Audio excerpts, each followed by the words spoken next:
what does he do but go on Oprah Winfrey with Meghan Markle and sit there with his appendage firmly sliced off and in her handbag? They're out of rope here in the States. Nobody wants to do business with them. And she has got to be crawling out of her skin in Montecito. It's going to land eventually on William. The King will forgive Harry. I don't think William will ever forgive him. This is still such a damaging story for Prince Andrew, whether or not these files are made entirely public. How many women do you think are victims of Epstein? At least 2,000. I was taken off to the Caribbean and it was just I was basically completely conned. And I don't want any people being hurt ever again. You know, lots being hidden from us here. Prince Harry visits the UK for the first time in 6 months, an excitable talk of a reconciliation. And there's some jaw-dropping revelations and a couple of new books for our royal panel to digest, but we begin with the ongoing saga of the Epstein Files and a scandal which remains uncomfortably close to the British royal family. Congresswoman Nancy Mace is leading calls for Prince Andrew to the return to the United States to face prosecution. No one is above the law, royalty or not, she wrote. Justice must be served. Survivors of Epstein's abuse gathered on Capitol Hill last week as momentum builds behind a rare bipartisan effort to compel the Justice Department to release the Epstein Files. Any so-called Epstein list is likely to include the Duke of York, and the survivors say they might compile their own list to be read aloud by supported lawmakers under congressional immunity. Us Epstein survivors have been discussing creating our own list. We know the names. Many of us were abused by them. Now, together as survivors, we will confidentially compile the names we all know who were regularly in the Epstein world. And it will be done by survivors and for survivors. Well, in a moment, we'll be speaking to one of Jeffrey Epstein's victims. But first, I'm joined by Maureen Callahan, host of The Nerve and Daily Mail columnist. Maureen, great to have you back on Uncensored. What we're not seeing with the Epstein Files, it seems to me, is anything that remotely resembles Uncensored. Where are we with this scandal? I think we are firmly parked in neutral, Piers. And I hate to say it, but I think that's where we will remain. This has been going on for years and years and years. We are promised that we are going to have a full, unexpurgated release of these documents. We were promised that by Pam Bondi, who then, the Attorney General under Trump, who then sort of engaged in a feat of semantics not seen in years. Oh, I said the file was on my desk, not the actual paperwork, documents naming names. I love this idea of the survivors beginning to compile their own list, but they're going to face a big problem because they have to have proof that those who were in Epstein's world were not just in Epstein's world, but were sexually abusing women and young girls. The baffling thing about this whole scandal is there are so many inexplicable parts to it. The only person held account so far in terms of being sent to a prison cell is Ghislaine Maxwell, a woman, even though we know that myriad rich, famous, powerful men were circling around Epstein and his lairs.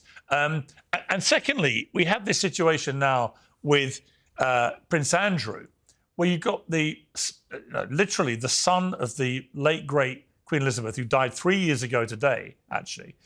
But you've got her second son, Andrew, who paid a rumoured $11 million to a woman called Virginia Giuffre, whilst maintaining that he had never met her as far as he was aware, or let alone done anything wrong with her, but felt the need to give her $11 million. She then takes her life a few months ago in tragic circumstances.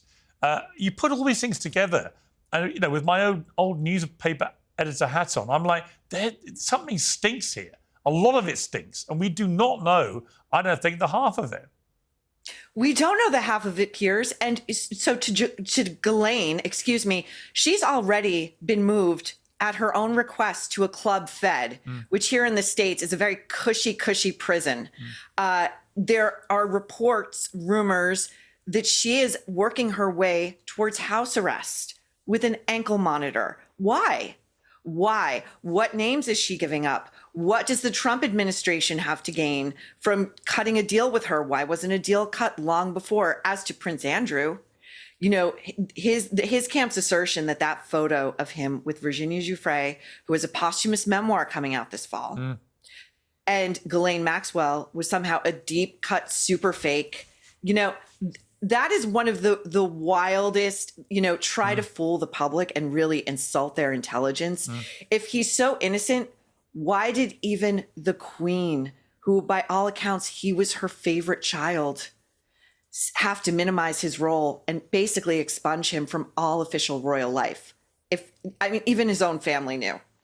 Well, they certainly knew it was incredibly disagreeable and incredibly unpopular with the public, who wanted him to be held properly to account.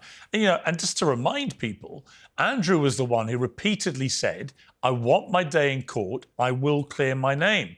And then right at the death, right before it was all due to kick off, where he get the chance to do exactly what he promised, he suddenly caves and pays a check for $11 million. You know, that in itself, I know that, you know, that doesn't mean he made any admission of guilt or criminality or anything. But why would you give $11 million to someone you say you've never met? Exactly. And, you know, he did himself no favors with that very famous BBC interview, which was turned into like a fictionalized movie. It was two movies. Excuse me, two. It was that entertaining. Have we not again, upon the entrance of one Meghan Markle, up until that point, there had not been a royal who put that many missteps in public that badly. Those were fatal, self-inflicted wounds on Andrew's part. You mentioned the Markle word. Prince Harry has escaped from her currently, is in the UK. First thing he did on landing was actually go and lay a wreath at the grave side of his grandmother, the late, great Queen Elizabeth, which is a perfectly reasonable thing for him to do, and make no comment about that, other than, yes, I would expect him to be respectful to his grandmother. However, a lot of speculation he may see the King while he's here. Zero speculation he will see his brother William, who apparently doesn't want to have anything to do with him. But no suggestion yet that the King will find time in his schedule to see him. Again, an extraordinary story. I mean, I've covered the royals for 40 years. And if someone had said to me that one day you'd have a situation where the King's two sons, one of them he spoke to, and the other one he had no relationship with whatsoever, and that the youngest boy had fled the country to live in America with an American woman. If you put these circumstances to me, I'd have thought people were nuts. And yet here we are. It is what it is. It's an extraordinary, rolling family drama, isn't it? It's incredible. And by the way, Piers, I think maybe you're slightly too generous with Harry's visit to his late beloved grandmother's grave. I think he put that wreath down and she promptly rolled over more than once because of the very scenario you just laid out. He made her dying days a misery. Philip was dying, and what does he do but go on Oprah Winfrey with Meghan Markle and sit there with his appendage firmly sliced off and in her handbag while she says that the royals are racist. And not only that, she was suicidal while pregnant with her first child and went to the royals and said, "I need mental help," and they denied it. You know, so the idea that, I mean, we in America are watching this story very, very closely because Meghan's Netflix show just premiered about a week or so ago and it promptly flopped. It didn't even crack the top 10. And now he's over here. Will the King see him? We are really, really, really curious about this because we all know the only way back in for Harry is without this one over here. And she has got to be crawling out of her skin in Montecito because he is out of her sightline, out of her control. Very much like when he went to Africa about a month ago and turned his phone off for 3 days. And she was frantic because she couldn't get a hold of him. I mean, the interesting dynamic is that as their commercial stuff becomes less and less popular, and it demonstrably is less and less popular, they are so reliant on being attached to the royal family, who they spent 5 years trying to destroy. Hence why he's back here trying to reposition himself as a senior member of the royal family, with all that brings, the media attention, the glitz, the glamour, and so on, him glad-handing children and so on.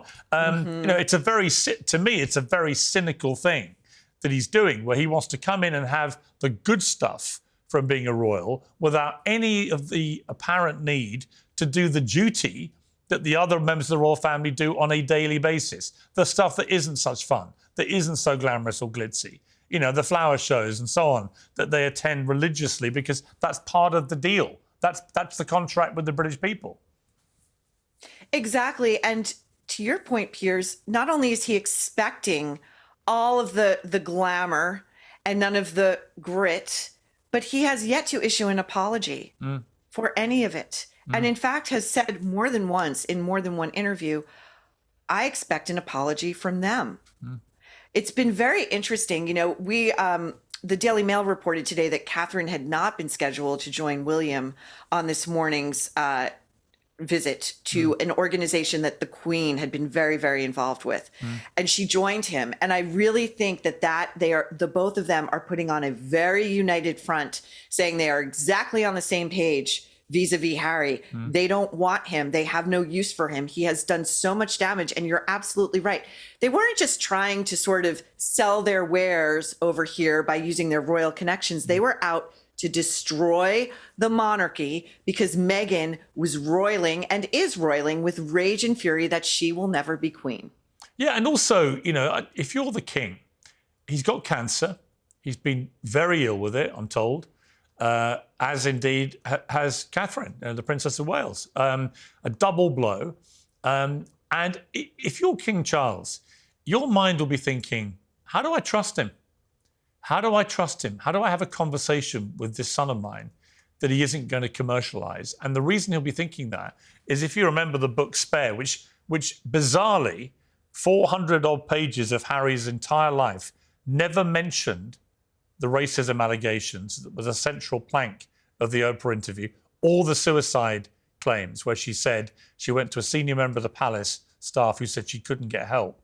None of that, it was like it never happened, even though they caused unbelievable damage to the reputation of the royals and the monarchy. But if you're King Charles, you will remember details of that book, including details of a private conversation that he and William had with Harry, literally at Prince Philip's funeral. They were walking together in a little bit of grassland near the funeral, and that conversation appeared in the book. If Harry's prepared to reveal that, having appointed himself the high priest of privacy when it comes to newspapers and television networks and so on, reporting on his life and the family's life, you know, so intently private, right to the point he can sell it himself. But if you're King Charles, how do you trust him? You know, Piers, that scene that you're talking about in Spare, that is a very evocative scene. And I believe the book opens with that. I mean, it's a banger. It grabs you by the throat. The three men after the Queen's funeral. And he says to the boys begin to argue, the boys, William and Harry. And Charles says to them, boys, please, please, please do not make my remaining years a misery. And Harry, in the 399 following pages, proceeds to do just that. I mean, this is a real heartbreaker for King Charles because he is facing down the barrel of his own mortality. I am sure he would like to have some sort of reconciliation with his son so he can die peacefully when the time comes, hopefully far in the future.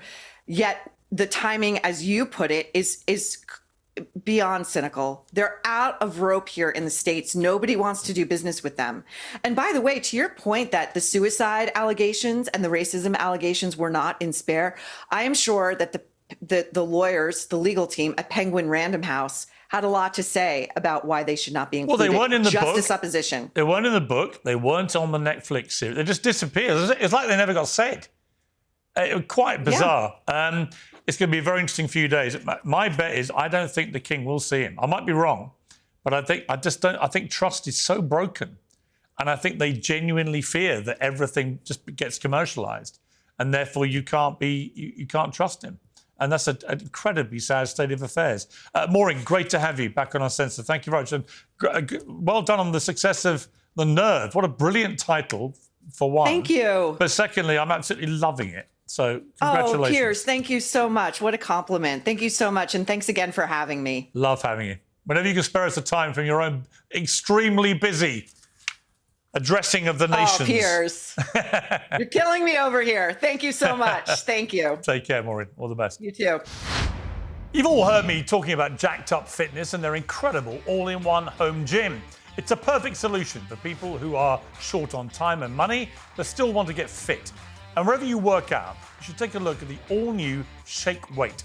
15 years ago, the original Shake Weight shook the world. Now the legend returns, bigger and better. Science has now caught up with the vital importance of explosive power and fast-twitch muscle training, which Shake Weight delivers for beginners, heavy lifters, and serious athletes alike. It works by using spring-loaded weights to send shockwaves of energy through your whole upper body, forcing muscles to contract up to 240 times a minute. Beginners can tone their arms, shoulders, and chest. Big lifters can prime their upper bodies between sets. All of this in less than 6 minutes for under $60. Get the all-new Shake Weight by Jacked Up Fitness at jackedupshakeweight.com. That's jackedupshakeweight.com.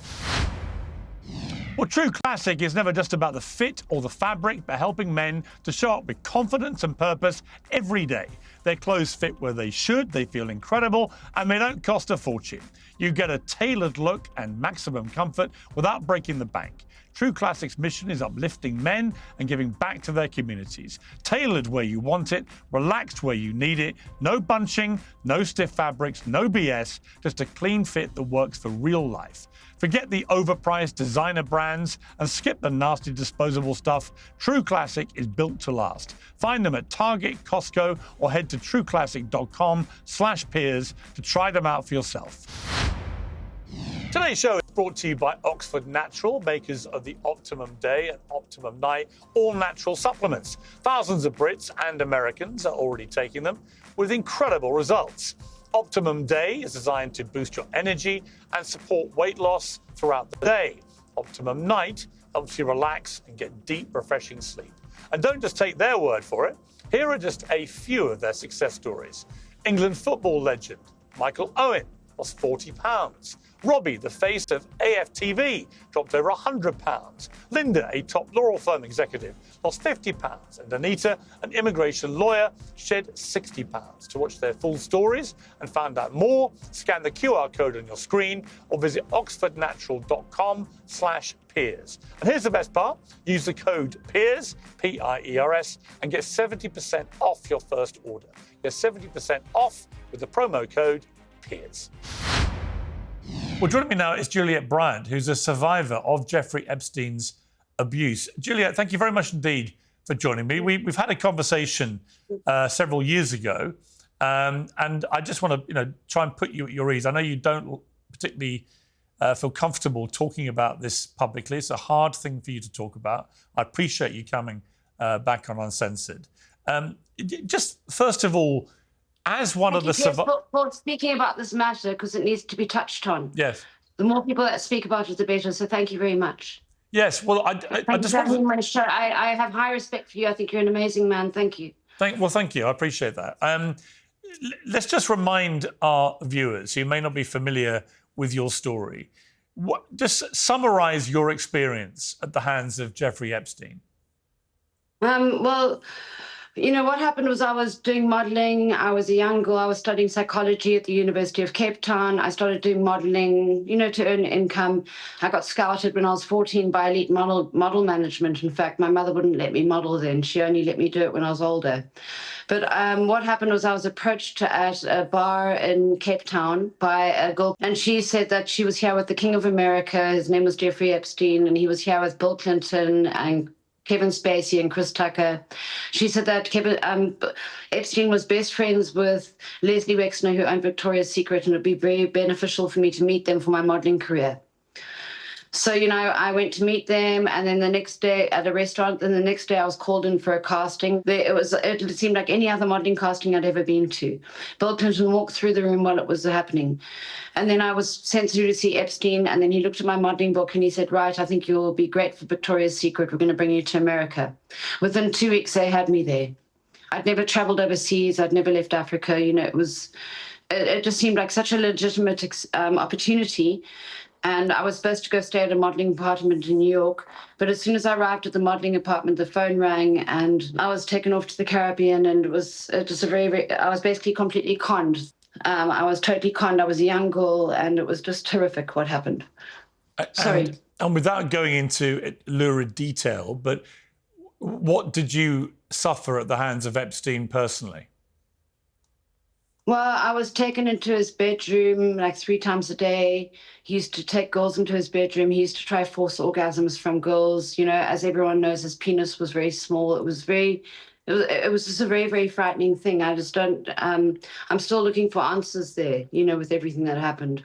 But what I do want to touch on is that I saw at least 60 girls in the time I was taken there. I was taken to all the properties. I was taken to New York, New Mexico, the Caribbean, Palm Beach, and the island. And I never saw any girl being trafficked to any other men. And if there were more girls being trafficked to other men, there'd be more lawsuits like the one that Virginia Gifford did against Prince Andrew. God bless Virginia Gifford's soul. I want to speak about all the Epstein victims who've been found dead as well. Sorry to jump around. No, that's interesting. So when they say there was no Epstein client list, then what you're suggesting is that may be accurate, that it was Epstein himself who did the abusing. It goes a lot deeper than this and deeper underground. Trump can sweep it under the rug and say, oh, nothing went on here. We need to look at the financial trail. You know, over $525 million has been paid to the victims. So when money like that's being paid, you know that there's something that's been going on. And as far as the human trafficking goes, because a lot of the girls were given money in the lawsuit about human trafficking, why are not more victims' names not on the flight logs? You know, lots being hidden from us here. And you know, so after I was very traumatized coming back from there. Weird things happened to me that we can discuss further another time. But you know, after they gave me settlement money, they gave me, in the first settlement, I was given $900,000 through the Epstein estate. And then I was given $1.1 million through the JP Morgan estate. And let me ask you, Julia, did you know Virginia Giuffre personally? We used to speak like I'm speaking with you now, but privately. We'd have our own video chats, you know. She's an amazing girl. And you know what's the horrible thing is that her number suddenly changed, and then she could only speak to me through email. And then suddenly she went quiet, and then I was really worried about her. And the next thing, she's dead, you know. This is horrible, Piers. It's horrible. How many women do you think are victims of Epstein in total, if you were to guess from everything you've gleaned about this scandal? At least 2,000. I mean, I was only there for like 3 months in total, and in that time I'll say I saw at least 60 girls coming and going. You know, another thing is that a lot of the victims haven't been able to even claim from the fund because girls who don't have evidence can't actually claim from the fund. You see, because I came from Africa, I found a camera there, and also there's flight logs. You know, I found a digital camera, one of those throwaway cameras in the kitchen there. I took a few of them and I took photos. So I've got evidence, and also there's evidence from them flying me there. But you see, a lot of girls who were just walked there to his apartment in Palm Beach, they won't have evidence. So basically, only the girls who have solid evidence have been compensated. And obviously, Epstein is dead. Do you believe he took his own life? Not obviously, Piers. It's not obvious. He might be alive. What do you hope happens, Juliette, now? Well, I just hope that the world becomes a better place. I hope that, you know, that people are looked after properly. I think that the governments running us are corrupt. You know, there is a move by the United States Congress for Prince Andrew to be prosecuted, for example, for all the Epstein files to be released in entirety. Would you like to see both those things happen? Very much so. I want to know what those bastards did to me. When I got back from there, I was not okay. I was taken to hospital 10 times with panic attacks through my 20s. I felt I couldn't breathe. I thought I was going to die every day. I know they did something more to me. And I want them all caught. And I don't want any people being hurt ever again. That's what I want. You know, children not to be hurt. I just want the world to become a better place. And, you know, this is the pinnacle of it. Juliette, I appreciate you joining me. Thank you very much indeed. Thank you, Piers. Well, joining me in the studio is Andrew Lownie, author of Entitled, The Rise and Fall of the House of York, the royal correspondent for Vanity Fair, Katie Nicholl, and Tessa Dunlop, author, historian and host of the podcast Where Politics Meets History. Welcome to all of you. Katie, let me start with you. That's a damaged woman I was just interviewing. There's no question. I mean, by her own admission, when she escaped Epstein's clutches, she was in a very bad way. And who knows what damage he did to her with whatever went on there. We know that she's been paid settlements for the abuse she suffered and so on. We know that Virginia Giuffre received many millions, reportedly 11 million from Prince Andrew to settle their case, and then took her own life because she was so damaged by whatever had gone on. This is an appalling scandal. There are many more women, I suspect, who are damaged by what happened there. And yet it feels like nobody's been made accountable. Apart from Ghislaine Maxwell, who's in jail, but is now, trying to get out by, from what I can see, not saying an awful lot, actually. What do you think of where we are with this scandal now? Well, it's really disturbing. Yeah. To listen to that account and all these years on for this, this woman to be still so damaged. And some of the things she was saying were clearly, in my view, quite outlandish.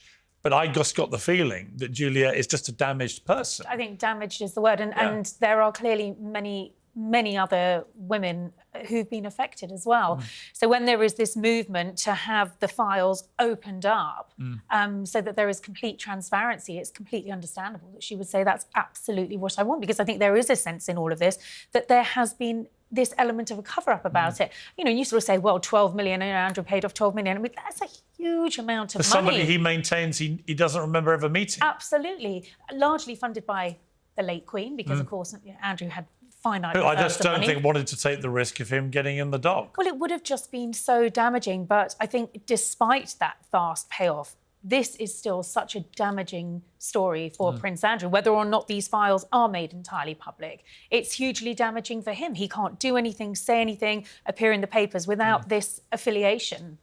Well, Andrew, your book has come out and created a lot of noise. The Rise and Fall of the House of York is about as fallen as you could possibly be as a member of the royal family. There are calls by United States Congress people to get him extradited out for prosecution. I can't see that ever happening, can you? Well, I think if he was to volunteer and go and tell them he's a material witness, I think that would certainly might help him. But what's in it for him to do that?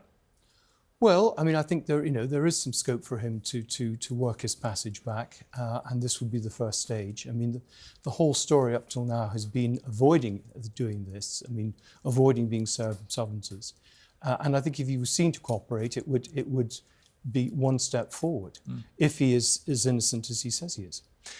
Tessa, welcome back. Hello. I've almost missed you. The interesting thing about the royal family is that you've got this scandal, which is obviously exponentially more serious in terms of what it's about than anything to do with the Sussexes, for example. And yet you have the human drama of the Sussexes raging on. You've got Harry back in England today. All the stuff has been briefed. I don't know how accurate it is that he wants to spend more time here, get his way back. The cynic in me says the oil well is drying up in Montecito. The commercial stuff isn't going as well as it was. They need more money and they need more attention. And the way to do that is to come back to the bosom of the royal family and hopefully get a bit of, What's your view of my cynicism? 2 secs. The cynicism's entirely predictable. I actually bought you a small gift. Thank you. I couldn't afford Meghan's petals, so I picked a few of my own from the garden. Her sprinkles entirely edible. I thought we could pass them along. Thank you very and much. Share one. There we are, nasturtium leaves and I will nasturtiums. thoroughly enjoy that. My pleasure. You're probably poisoning me, but Be careful. I think first I just want a quick word on the extraordinary performance of those women, united in their pain, united in their anger, standing as one on Capitol Hill, taking the challenge beyond Prince Andrew, by the way, right down the throat of Donald Trump. He's going to find it hard to duck from this. He's calling it a Democrat problem. It's also a Republican problem. Let's see what happens. It's a big one to watch. Back to our royal family, of course, our very own Prince Andrew embroiled in that one, and looking at where Harry's optics sit. Actually, Meghan, OK, no longer grabbing big headlines. I don't think the series dropped into the top 10 for Netflix, but it's ticking along the as ever. Apparently there is a market for petal sprinkles. Who knew? Do you not feel like the oxygen of publicity is I do. That it's almost like people can't really be bothered with them because actually the content is not interesting enough. You know, her in somebody else's kitchen sprinkling bits of flowers. But isn't this what you wanted, Piers? She didn't talk or mention the royal family. Don't get me wrong. I I haven't finished yet. I'm not complaining. This is absolutely fine with me. But this is what concerns me. about the motivation for Harry suddenly wanting to be back here doing his stuff, because I'm wanting to see the king and wanting to apparently mend things with William and so on. I'm just cynical about it, because every time he's been back before, he's hoovered up information and then gone and commercialised it. I think you totally misread Harry. He was a man in pain, hugely angry. He blitzed his way out of the family. He was galvanised by the support of this woman he simply couldn't get enough of, who emboldened him. He spilt his beans. I think repenting probably a little bit at leisure now. He realises what he misses it, because you do. And he said even in that early on Netflix series, he said he missed the big crazy palace lunches. We know he loves his dad. What's sad to me is actually that right now, as we speak, somewhere beyond the west of London, there are two brothers, like repelling magnets, almost within a mile of each other, resolutely steadfast in their refusal to give. And actually, it's going to land eventually on William. The king will forgive Harry. I don't think William will ever forgive him. Well, somebody said to me, not until he ditches Meghan, but actually, which was the cynic, because I think Harry and Meghan's relationship's pretty tight. Well, they're kind of tied together. I mean, I think what's interesting, Katie, I found the Paul Burrell book revelations fascinating the last 3 days. I don't know if you've read them, but some really extraordinary new details, which he now feels able to share. I've got a lot of time for Paul Burrell because I saw him with Diana. I actually went for lunch at Kensington Palace one day, me, Diana and William,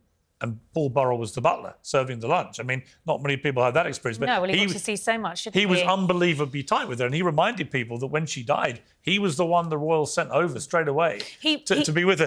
But the point I make, though, that I think day 3 of the book serialisation in the Daily Mail was fascinating. And let's read this, because it kind of goes to what you're talking about, this rage that Harry feels. So Diana once told me that Charles had told her in the middle of one of their epic arguments, "I never loved you, I only married you to have children." Charles and Diana hadn't even been married a year when William arrived on June the 21st, 1982, and it goes into a bit of background then. Harry came along on September 15th, 1984, 2 years later. Charles came into the hospital room, looked in the cot and said, "Oh, red hair." Diana replied, "But Charles, you know it's a Spencer gene, we all have red hair." Then came the damning blow. This is Paul Burrell's words.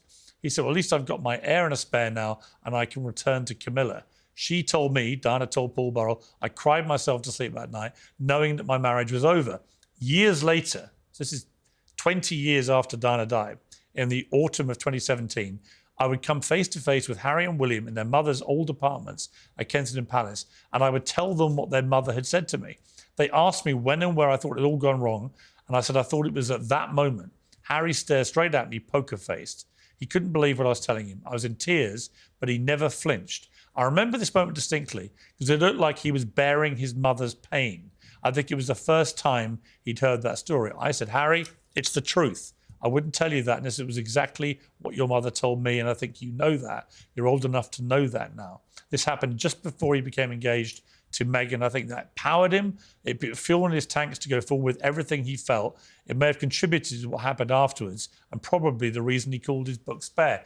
I mean, I read that with my jaw dropping. Yeah. Because I'd never read that revelation before or known about that meeting between Paul Burrell and the two No, I princes. hadn't either. I mean, it wasn't. But when you read that, if that is indeed what he said to Harry, when Harry asked what really happened with my parents, you know, you can understand the anger. I've got a bit of cognitive dissonance going on here, Piers, because I've heard you cast asunder Harry for spilling the beans in his book. Yeah, How dare he be so indiscreet? And yet you laud Paul Burrell there for being hugely indiscreet about a moment that probably should have never been shared beyond him and Diana. Are you saying these moments should remain private? No, I'm just saying that that's Paul Burrell making a fast buck on a story. So you don't like people making a fast buck from royal revelation? Well, I'm just saying that you should be the one that's angry. You were the one that had a real issue with Harry. I'm sorry, Piers. I'm just saying. I'm calling it out here. And I'm just saying, I remember you defending Harry's right to say what he wanted to say. So you should defend Paul Burrell's right to do the same. I'm just interested by the double standards. Hypocrisy works both ways. Harry's done the very same thing. And actually, I didn't know that story until I read it. It's an amazing story. And does it go some way to explaining why Harry was willing to throw Camilla under the bus, which he did in Spare, didn't he? Yeah. He made it very clear that he felt his PR had been compromised in order to make her appear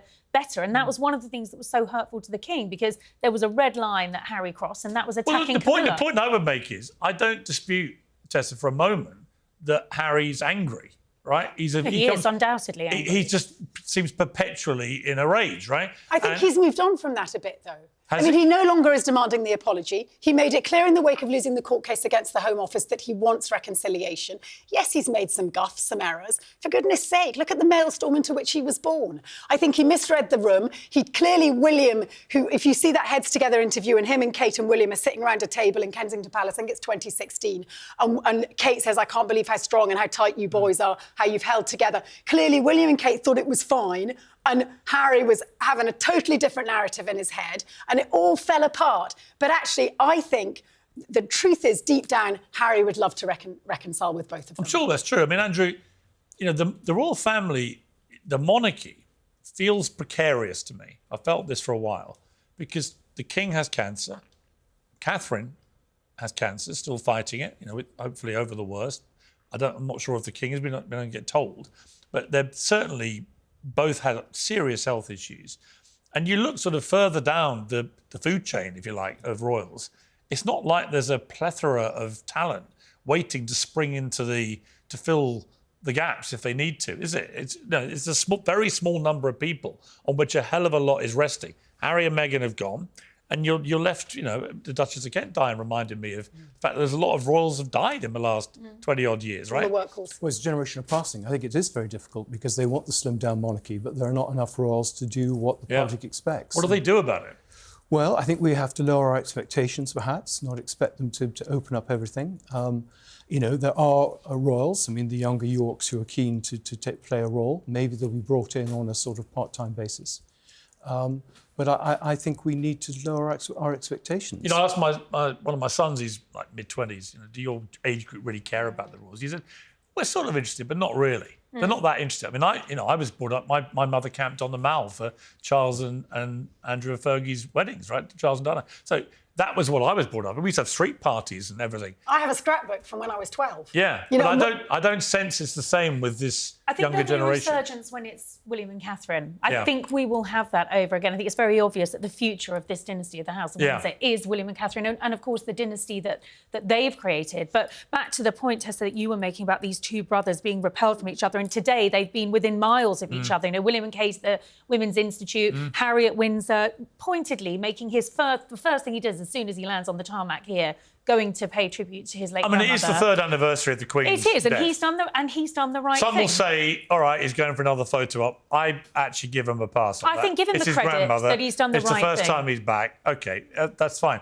But it'll be fascinating what happens the next few days. But a rift at the heart of the House of Windsor between these two brothers, particularly when William is king. It's a Shakespearean... It is a Shakespearean tragedy. It's more than a Shakespearean tragedy. It's a real problem because that whole idea of the royal family being a united entity is introverted. In your cold old heart. You want a reconciliation? Do you want a reconciliation this week? No. You're a swine. No, because I think about it, if it happened in my family. If one of my family went rogue like that, one of my brothers went rogue and sprayed the family to the world for 5 years for money. Redemption, Piers. Forgiveness. No way. Not if they carried on doing it. No. There comes a point, I think, for any family. I've discussed this with a lot of people. We all agree. Most normal families, maybe you come from a totally dysfunctional one yourself, I've no idea. I'm just not in your echo chamber. I just think there's a space there for forgiveness. I don't think I've come over as heartless. I've read out a story which I think may explain the rage. But that doesn't justify, I don't think, publicly spray gunning a family for millions at every chance you've had for 5 years. But we know that Harry understands pain. That's the language that he keys into. When I've talked to you before about, on the commemorative circuit, all the fallen soldiers, their parents from Afghanistan and Iraq, all said Harry absolutely got their agony. And he was the one that said, I should be standing for you. He totally understood the idea of service, particularly military service. He's a man who gets it.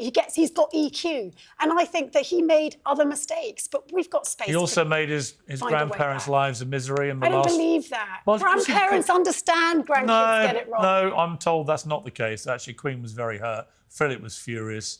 And they were dying. He did all this while they were dying, literally dying. I just think on every level, it's just unconscionable that you do that to your family. But we shall see how this plays out. Thank you, all of you, very much. Thank you. Appreciate it. Piers Morgan Uncensored is proudly independent. The only boss around here is me. If you enjoy our show, we ask for only one simple thing. Hit subscribe on YouTube and follow Piers Morgan Uncensored on Spotify and Apple Podcasts. And in return, we will continue our mission to inform, irritate and entertain. And we'll do it all for free. Independent, uncensored media has never been more critical, and we couldn't do it without you.